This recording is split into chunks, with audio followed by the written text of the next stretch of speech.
Hello and welcome to Journeys of Hope, a podcast inspired by the strength, resilience, and unshakable spirit of medically fragile children. In this episode, it's my honor to introduce you to Jill Wegener, the Chief Nursing Officer at Blythedale Children's Hospital. Jill is a veteran in pediatric and neonatal critical care nursing, and she defines leading by example, and her staff and nursing leaders benefit so greatly from her work. And you know who else benefits from Jill's actions and commitment to healthcare? Our families right here at Blythedale through our parent family education program, which is really a pillar of the hospital.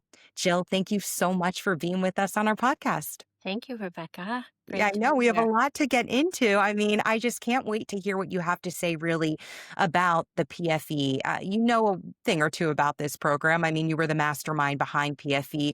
Tell us a little bit about why you wanted to bring PFE into Blythedale. When you think about, I would have to say probably the connection point that I have to the challenges families face in the home when they transition from hospital to home with their medically complex child probably started back when I was a young PICU nurse. And we had a mom who was taking home a very complex child with limited resources, private duty nursing resources in the community to care for him. So she enlisted some of the PICU nurses to sign on and pick up home care shifts, caring for Jake. And it was an eye-opener for me with a PICU nurse and years of experience when I was suddenly in the home alone, without a respiratory therapist, without another nurse, without a physician to call upon. I really had to tap into my ICU skills. And I'll tell you something, at times at night, 2 o'clock in the morning, it's a little overwhelming when you're a party of one with nobody to consult on when there's a clinical change or deterioration in the child in front of you. So that always stuck with me. And I think as I continued on in my career, the challenges and the lack of competent resources that parents have to care for their child in the community was a constant theme throughout my pediatric years of transitioning complex children into from the hospital care-based team to the community care-based team. Fast forward, I show up at Blythedale, and I'm here maybe a little less than a year. And we discharged home Bella, who was on our infant and toddler unit. And we transitioned her home to the home care community. She did have private duty nursing at home. And one night, Bella had a medical emergency that her private duty nurse didn't have the skill set or the competence to manage. Bella ended up suffering a significant deterioration in her medical status because she went without oxygen for a prolonged period of time. So here we sent home this thriving, developmentally intact little girl who had some respiratory issues, who now came back to us a neurologically devastated little girl. And Bella's story is not unique to us. As I talk to pediatric providers across the state, across the nations, the struggle that parents have nationally is finding the competence and skill set in the community care providers to manage these medically complex children.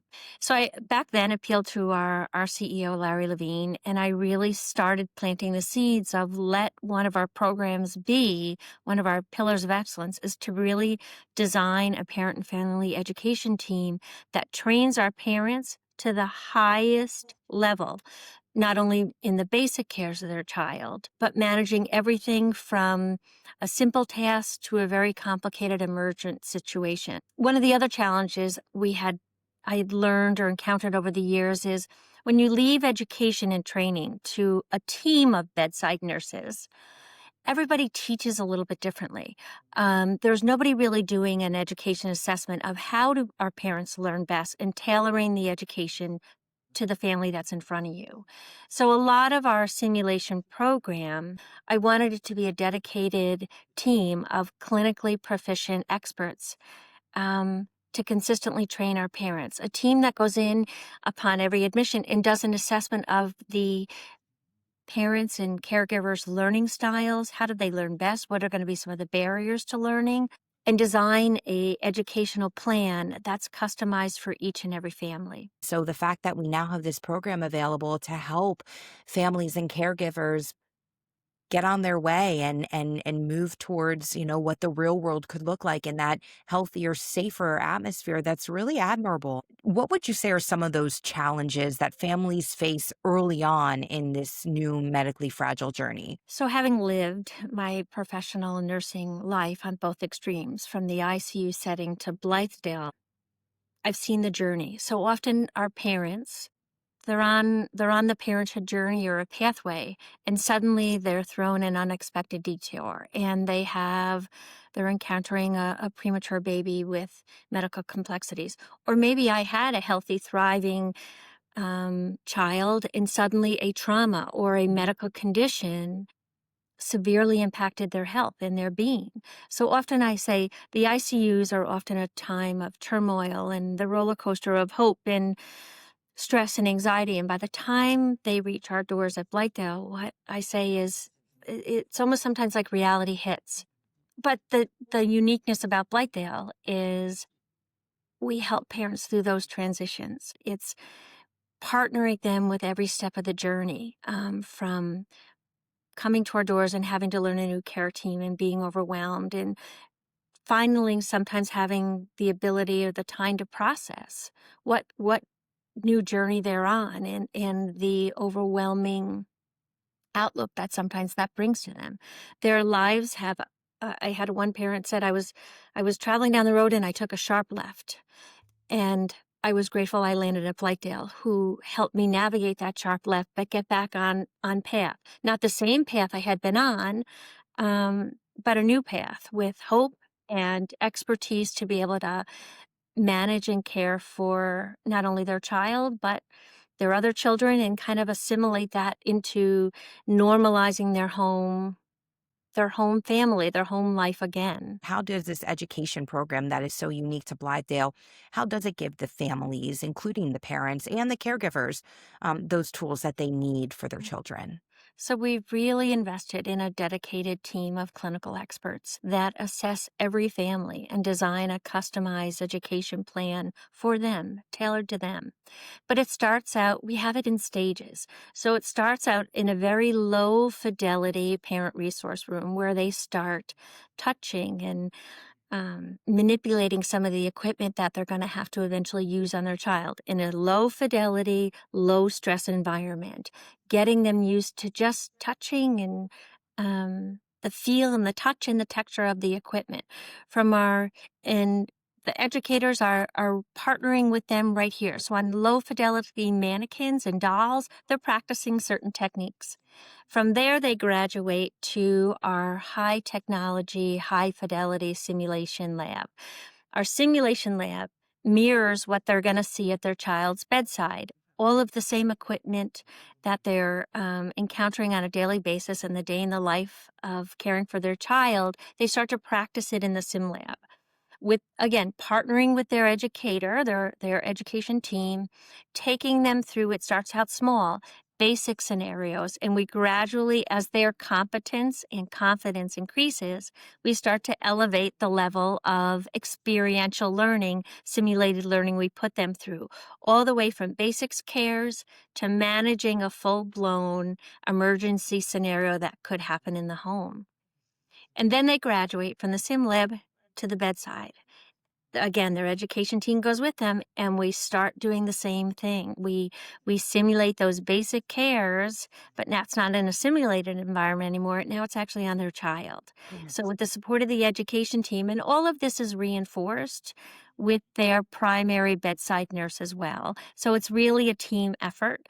But the one consistent person who is really overseeing and assessing and sometimes reevaluating or recrafting the education plan based upon what's unfolding in front of them. Um, and they become the masters of their child's care. And it's amazing to see that journey of that nervous, kind of intimidated parent in the beginning to Right. this really confident caregiver that there isn't anything I can't encounter. 2 years ago, one of the directors of nursing and I had the opportunity to participate in a fellowship, innovation fellowship through University of Pennsylvania. Mhm. And this was actually our problem that we were really focusing on, is this transition from hospital to home, the medically child from the hospital care-based team to the community care-based team.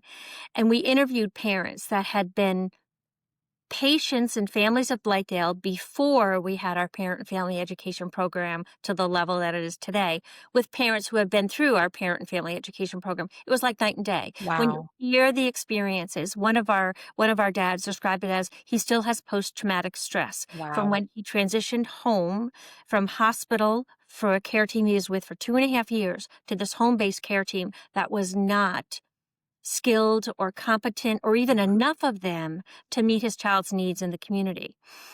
To our now parents who say, if we have an emergency at home and we call 911, it is strictly for transportation purposes. Those community providers don't know how to manage. We are the ones managing the emergency in the back of the ambulance. They are strictly just providing us a mode of transportation to the hospital. That is unbelievable. Yeah. And in a way, through the PFE, the parent is naturally bonding with their child. They Yeah. are they are I don't want to use the word forced, but they really are organically bonding with their child in ways they probably Yeah. never could imagine, right? In the hands and care of a clinically expert education team that is not only teaching them the educational content, but dealing with their fears and in lowering their anxieties and being their cheerleaders and their champions that, come on, you can do this. We've got this. And they add infuse humor into it. And it's just that personal connection that really sets up the bond for learning in a safe and comfortable environment. I think one of the other things that we've done with our PFE program is our clinical educators, it's our parents that taught us. So what we did is after our first few cases, Angela Larkin, who's been my brainchild and visionary of really elevating this program to what it is, she went into the home with our families and she said, what did we miss? What did we get right? And what did we miss? And she would infuse that back into the program. So our parents have been our teachers along the way too. They have really helped us build and design this curriculum, this approach to parent and family education. So it's been an amazing partnership throughout the entire journey. When we talk about the simulation lab, you see basically this room and there are beds there and mannequins laying on the bed. And when I first started at the hospital, I had no idea what this was. Tell us a little bit about what the simulation lab is and really how it's such a valuable tool for Yeah. So families. we use it for dual purposes. We also use it for team training. So we have somebody, literally an educator, one of our educators behind a two-way mirror, a glass wall, kind of simulating various scenarios and changing it up based upon the team response or a parent's response or an intervention. So it is very high tech. We have the ability to also record scenarios and use it as a learning opportunity either for the parent or their care team. But it can simulate everything from a seizure to cardiac arrest or respiratory arrest. So it can go from the basic to the most complicated through technology, interacting and assessing how the team or how a parent is responding, doing a certain care or certain technique on the mannequin. And we can have the ability to either continue in a positive way or take it in as a more deterioration, and then the team or the parent has to kind of redirect their efforts. Yeah, it's an amazing place to simulate learning in a safe place. Sometimes you'll be walking by there and Dean, our respiratory educator, you'll hear bells and whistles with the ventilator going off, and but along with it, there's lots of laughter, and he's making it a fun, a simulated emergent experience, but he's infusing some humor in it again to decrease parents' anxiety so they can get into that learning space. As it should be, because this is the parent's new normal, right? Yeah. Caring for their child, it's like any parent caring for a Yeah. child, it just looks a little different. Yeah. And you're giving them what they need to be prepared for that. It's interesting. I had a parent that once said to me, Jill, normal is a cycle on a washing machine. And that sticks with me because nothing about our PFE program is normal. What I Right. love about it is everything is customized to the parent and the family and the child that is in front of you. There I love is that. no there is no normal. Every family brings its own strengths, its own weaknesses, and together our clinical education team partnering with them figures out a training platform and pathway that for them is going to be successful. And I'm sure there's that technological aspect to it all as well. I mean, and especially in today's day and age, we have to turn to technology. Tell us a little bit how we're marrying technology to support the parent education and Yeah. basic learning. So what we've done, what I like to say is we've married what we have a plethora here at Blythedale Children's Hospital is the clinical expertise. So we have married clinical expertise with high fidelity technology to create the perfect learning environment for our families. And when you think about technology, so we have certain devices and technologies that we use in the hospital. What we don't have any control over is the technologies that the medical equipment companies are going to push into these parents' homes. That was another barrier we had. We learned very early on about transition. So what we actually did is we designed a home simulation lab. So it's, and again, this, we got this feedback from Angela going out and partnering with our parents. And we designed we mocked up a home-based simulation lab, which incorporates the equipment they're going to see at the home, not in the hospital. So we have to start training them just before discharge now on a whole other layer of equipment before they get in the home. So our home environment, Angela and her team have mocked up to simulate how do you set up your bedroom, the child's bedroom at home for success. Because it's not only just the technical medical skills we teach them, they become as I always say, they're CEO now of their home.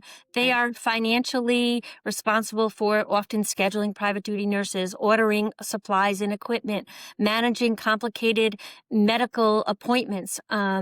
Sometimes they're dealing with 4 or 5 different pharmacies. So what we do in our home lab is teach them that final step as to how do you organize all the aspects of care, right down to designing how to set up your room and how to outlay where your supplies and your emergency equipment that you need accessible at all times. So Angela has mocked up a room um, that can help organize parents with everything that they need immediately at their fingertips.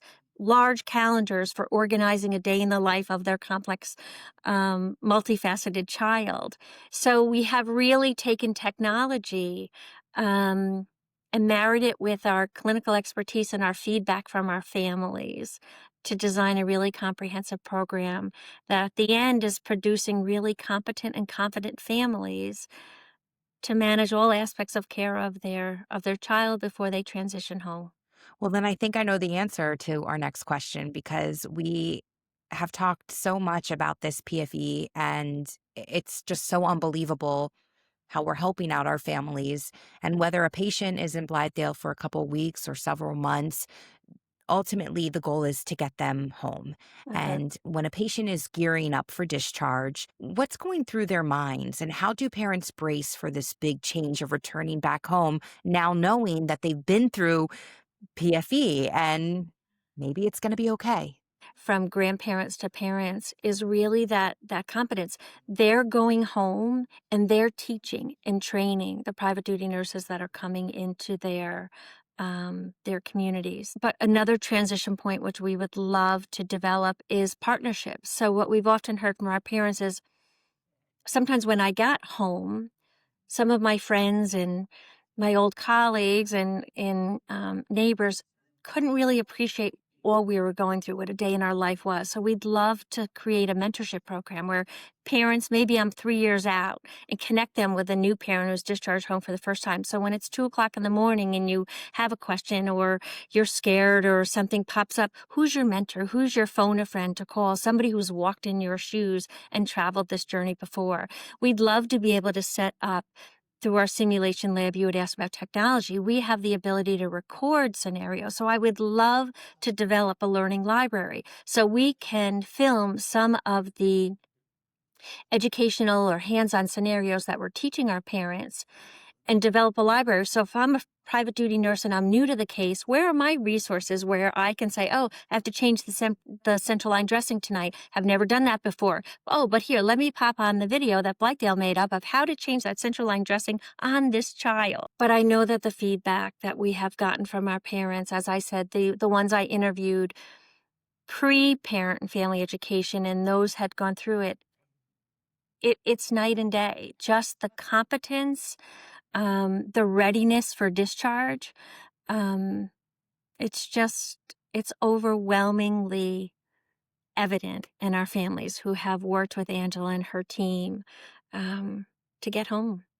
It's beautiful. And my last question for you is a question that I'd like to ask all of our guests on our Journeys of Hope podcast.